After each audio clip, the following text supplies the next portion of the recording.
A god of death has just given you the power to kill anyone in the world by writing down their name. But a genius detective is predicting your every move and trying to end you. You'll have to manipulate friends and family and kill anyone who gets in your way to stay ahead. But you're only one mistake away from getting caught.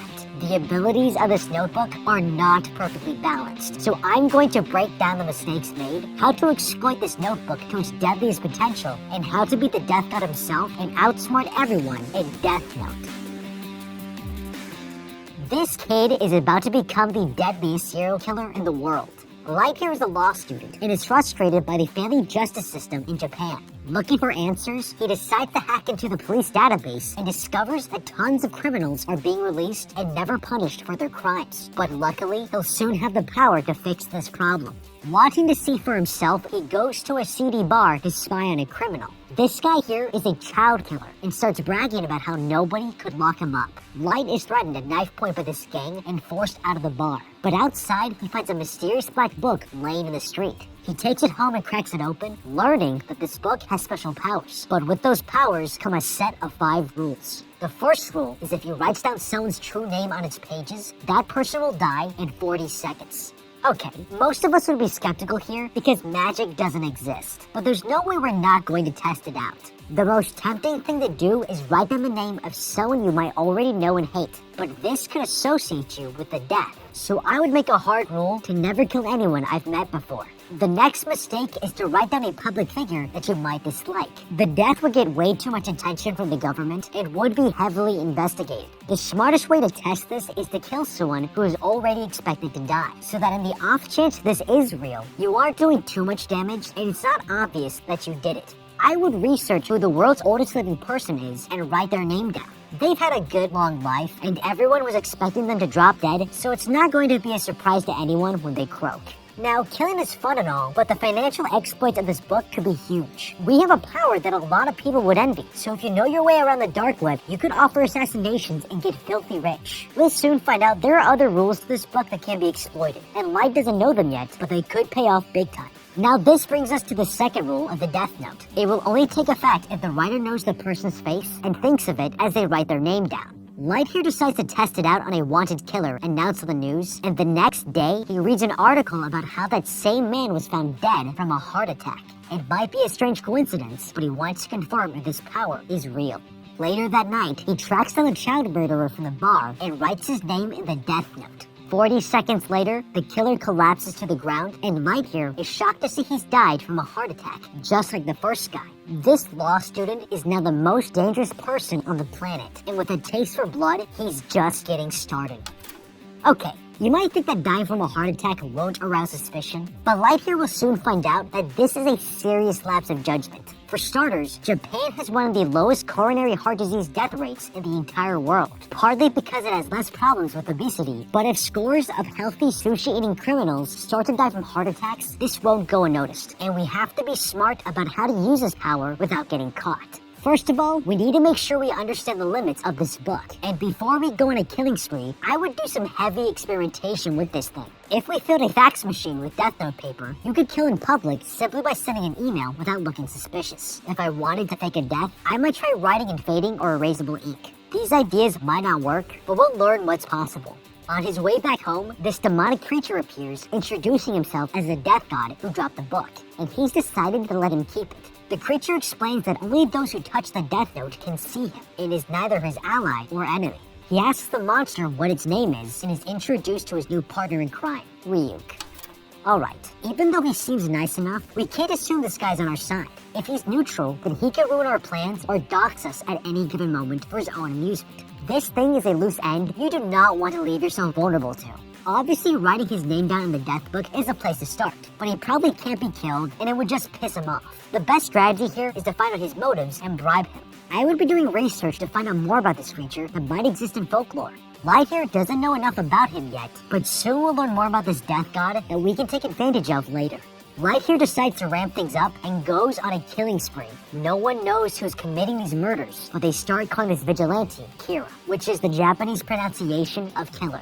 4 months later, and the police department can't figure out the connection between all these dead criminals. They believe a virus might have killed the victims, but the captain here thinks they might have a serial killer on the loose. He goes to meet with the commissioner and learns that the brilliant detective L is on the case. He's analyzed the data and figured out that not only is Kira in Japan, but he's also a single person killing people through unnatural means.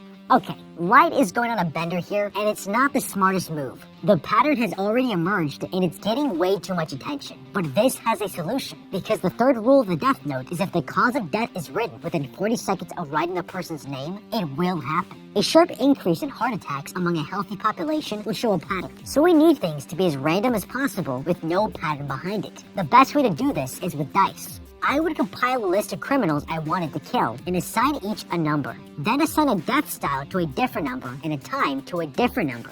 Then a series of dice rolls will tell me who dies, how, and when. This gives us a limitless combination of deadly possibilities, removing any pattern to investigate, and they could all be pre-planned days or weeks ahead. Back at home, Light here is about to meet his match, and it could break everything. He tunes into an international broadcast where the detective L announces to the world he's been tasked with helping uncover who Kira the vigilante is. He describes the killer as predictable and immature. Taking it personally, Light here writes the detective's name into his death note and waits for him to die on TV. But when the man collapses from a heart attack, the real L reveals he's tricked Kira. He had a convict impersonate him and made it seem like the broadcast was shown internationally when it was actually restricted to Tokyo. In one big brain move, he's proven that Kira can kill people remotely and is also living in the Tokyo area. Okay, this L guy is an intellectual force to be reckoned with, but there's a way to turn the tables here by turning the government into public enemy number one. From now on, I'm writing every cause of death to be either suicide by capital punishment or suicide by cop. The death sentence in Japan is still active, and as much as 15 executions happen each year. This is a chess match of two extremely intelligent people, so using his own agencies to do your killing for you will force him to retreat and find a different plan to attack. Back home, Light has dinner with his family, and we find out his dad is the police chief in charge of the Kira investigation. Light offers to help on the case, but the man won't let his son get involved. Upset, he leaves the table and goes upstairs, where he hacks into the police reports and discovers that Detective L knows he's a student. He'll need to shake things up to throw them off his scent. 3 days later, the police are shocked to find criminals are dying every hour and on a perfect schedule. L here deduces that Kira can also manipulate the times of death, but this change in strategy happened after they discovered he was a student. So the detective realizes that he has access to the teen's information and they might have a mole. Okay, Light has just confirmed that he can access the police department's information, and it gives them an opportunity to take that advantage away. I would go analog with the entire investigation and take everything offline, but use the database as a decoy by planting misinformation to study how he reacts to it. If we already know that Kira is a student, then we need to narrow our scope to a specific school if we want to get closer. We've also seen that Kira lets his emotions get the better of him when he's under pressure. I would put false information on the police database that the dean of Kira's school is coming in to give a testimony in less than an hour. He'll see the fake report and just might kill the dean. So whichever dean is dead by the end of the day is the school Kira goes to.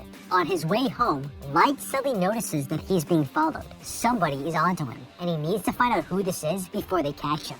The Death God asks how he will get the stalker's name, but he has a plan, and he's gonna use rule number 4 to get it. After writing the cause of death, details of the death should be written in the next 6 minutes and 40 seconds. The next day, he's riding the bus with his girlfriend, and the stalker from yesterday has followed them. This is no accident, and Light has a master plan.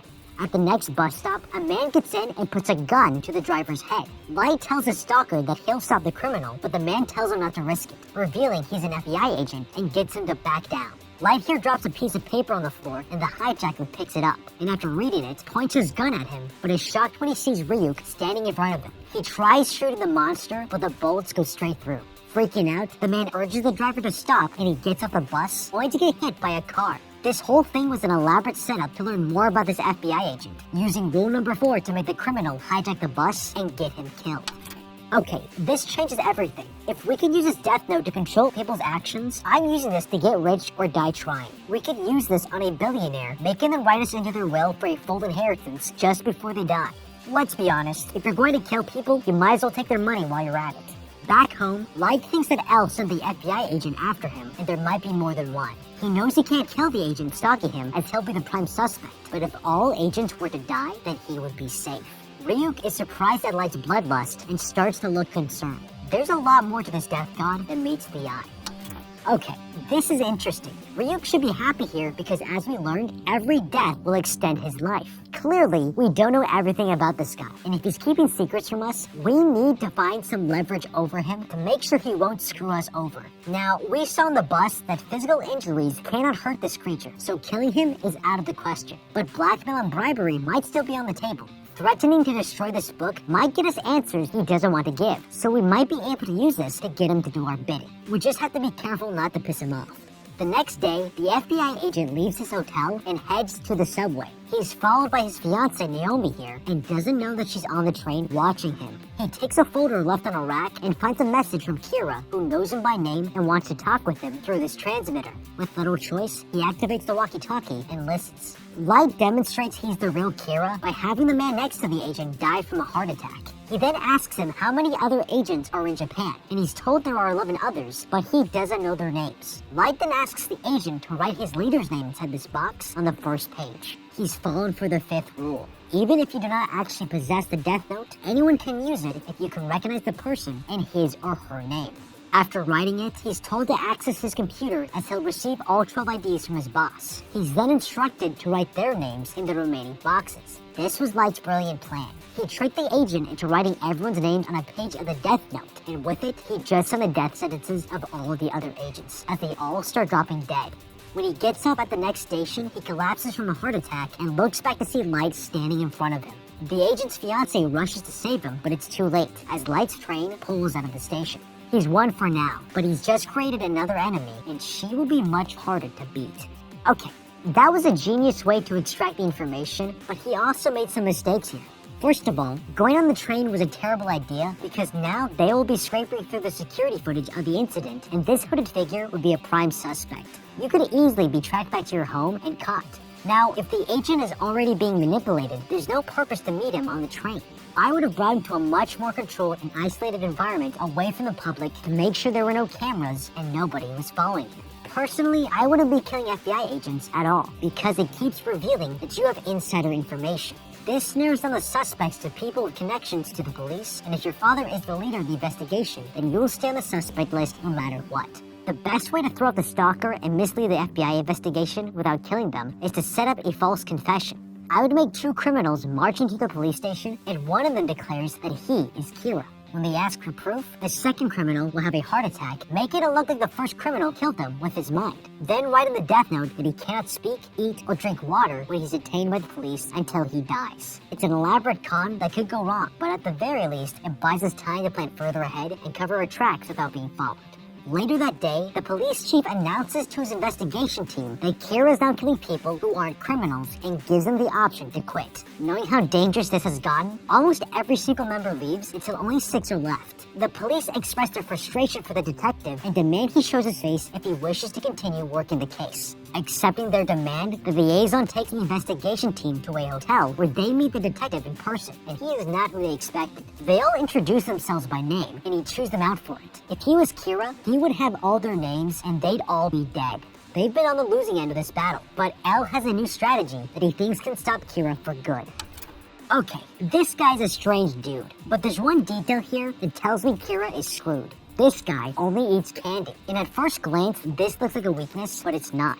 Al here is using a high caloric intake diet to stay awake and alert for as many hours as possible. The brain uses the most calories in the body, where even a stoic professional chess match can burn the same amount of calories as running a marathon. Crab fishermen also do this when they have only a 3-day window to hunt for crab, and they need to stay awake as long as possible to maximize their time. Al is looking for an advantage even in his diet, and it tells me he's thinking on more levels than Kira is at the moment to ensure he doesn't miss any opportunity to catch his killer. Later, the dead agent's fiancée, Naomi, has taken matters into her own hands. She finds information on the bus hijacking from the newspaper and meets the driver, who mentions that her fiancé was seen arguing with a young man, but he disappeared before the police arrived. Meanwhile, Elle watches the surveillance tapes of the agent's death and finds an important detail in the footage. With one glance, he's figured it all out. He informs the team that he's narrowed down the list of suspects to the families in the police department, including the police chief's son, Light. He knows that the FBI agent was tracking Light and knows the agent's wife used to be part of the FBI, and since she followed him, she must have felt there was something suspicious going on. Suspecting Kira was on the subway, Aldo arranges to plant cameras in the police chief's home and keep watch over Light for 7 days. Now, this is all well and good, but it's also completely unnecessary because Japan has a stop-and-frisk policy. They're super polite about it, but if this kid has proven he can kill someone at any given hour of the day, then it's either done in his mind or done through an object on his person. If he's frisked, he will either run away, which lets you arrest him, or they would find the book. This solution takes no resources other than a well-placed beat cop. The next day at college, Light here is greeted by his girlfriend and the woman he saw at the subway. She gives him a business card and admits she's the fiancée of the agent that was killed, and thinks Light here killed him. He denies the accusation and his girlfriend backs him up. Light here takes out a piece of paper from the death note and writes down the woman's name on it, but nothing happens to her. The woman warns him that he can't kill her because she gave him a fake name. Okay, this woman is dangerous. Her fiancé has been killed, and she has nothing left to live for. Desperate people who want vengeance are the kinds of people who will burn the whole place down just to prove a point. And that makes for a very dangerous loose end that we need to deal with the right way. The only way out of this is to satisfy her bloodlust. I would find a criminal to manipulate, tell her he is Kira, then the cause of death is that the manipulated criminal gets shot by the woman and killed.